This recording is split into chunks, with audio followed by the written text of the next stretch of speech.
Et ce coup-ci, c'est moi qui vais vous partager l'Évangile. Et je vais le faire très rapidement. Il faut que vous sachiez, l'Évangile c'est à propos du péché. Jésus a été l'agneau de Dieu qui est venu pour enlever le péché du monde. Il a pris le nom de Jésus parce qu'il nous sauve de nos péchés. Comment? Celui qui s'adonne au péché devient esclave du péché. Le péché, on en devient dépendant. Quand j'ai commencé à fumer, je pouvais le contrôler, mais après, ça m'a contrôlé. Et quand j'ai regardé la pornographie, je pouvais le contrôler. Et puis c'est elle qui m'a contrôlé. Quoi que vous fassiez, vous devenez esclave du péché. Jean nous dit que ce n'est pas l'esclave qui fait partie de la famille, mais celui qui est fils. Et celui que le Fils affranchit sera réellement libre.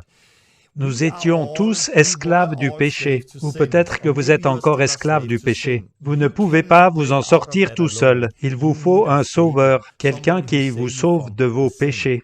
Et c'est Jésus-Christ, c'est lui notre sauveur. Jésus était cet homme. C'est le Fils de Dieu qui est venu ici-bas, qui a vécu parmi nous, et sans mentir comme vous et moi, sans voler, sans sexualité hors mariage, ou bien avant, sans regarder avec convoitise. Il a été parfait. Il a été baptisé dans l'eau, le Saint-Esprit est descendu sur lui et il a prêché le royaume de Dieu qui est proche et nous devons nous repentir et naître de nouveau d'eau et d'esprit. Et il est mort sur la croix comme il l'avait dit. Il a été enterré, mais la mort n'a pas pu le retenir parce qu'il était sans péché. Il est ressuscité et il est monté au ciel et il a envoyé le Saint-Esprit ici-bas. Il est le roi. Il va revenir et il va créer des nouveaux cieux et une nouvelle terre. Il est le Seigneur et la nouvelle Jérusalem où tout sera bien. Mais il vous faut être sauvé pour y entrer. Il vous faut être nettoyé par le sang de l'agneau. Vous devez naître de nouveau. Dans la nouvelle naissance, il y a 3 choses qui se passent.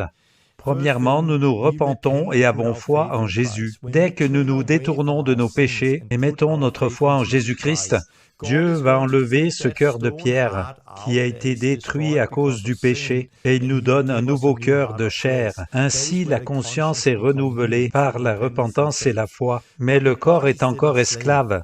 Que doit-on faire avec ce corps qui est maintenant mort au péché? On enterre ce corps mort et c'est là que le baptême intervient. Et on peut vivre comme dans Romains 6 où le corps du péché a été annulé afin que nous ne soyons plus esclaves du péché.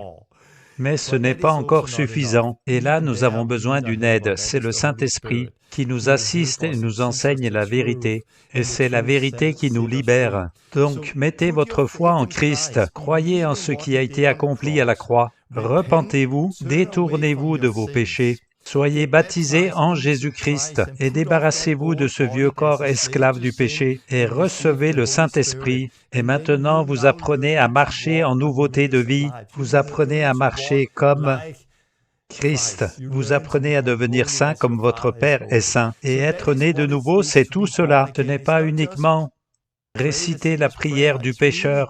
C'est reconnaître ses péchés, se détourner de ses péchés, mettre sa foi en Christ, ensuite être baptisé en lui et recevoir le Saint-Esprit. Et tout ça doit être fait. Et si vous persévérez en Jésus-Christ, il y aura un jour où Jésus va revenir et il va établir son royaume ici sur la terre. Et là, toutes choses seront bonnes, de nouveau comme Dieu les avait créées. C'est l'Évangile en ultra rapide. Agissez en fonction de ça. Pour naître de nouveau, contactez-nous. Pour vous aider, trouvez quelqu'un près de chez vous sur la carte TLR, tlrmap.com.